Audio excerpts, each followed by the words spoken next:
Assalamualaikum dan hai. Hari ini sis nak wrapping hamper Tupperware Smart Saver Square 2.5 liter. Jom kita start.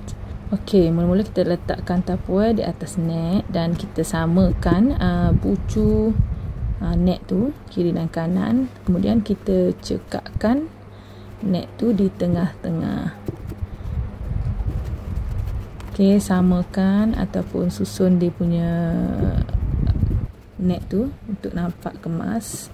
Ini kain net agak keras sikit, so agak susah sikit lah kita nak rapikan net tu. Kemudian kita ikat. Boleh guna kabel tie ataupun sis guna net yang sama juga untuk ikat. Dan untuk jadikan jambul yang cantik, yang kembang macam ni, kita boleh lipat dua, kemudian kita gunting macam dalam video ni. Okey, kita kemaskan agar dia punya jambul dia ni cantik dan kembang.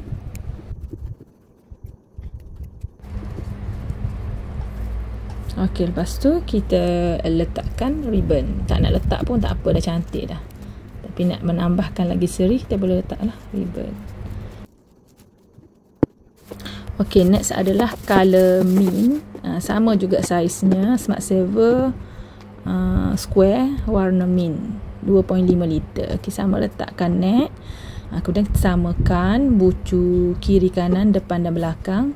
Kemudian kita cekakkan bagi kemas-kemas, susun tepi-tepi dia. Net ni mudah sikit sebab dia punya kain dia agak lembut. Okay, dah tu kita ikat, kemudian kita lipat sekali lagi dan ikat lagi. Kita guntingkan dan kita kembang-kembangkan. Ini untuk mendapatkan jambul yang sangat kembang lah. Kita rapikan tepi-tepi dia keliling. Kemudian barulah kita tambahkan ribbon. Tapi kalau dah tak nak tambah ribbon pun dah cantik dah.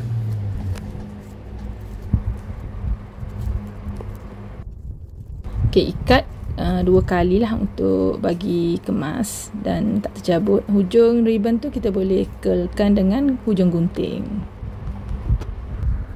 Okay, dah siap. Thank you for watching. Assalamualaikum.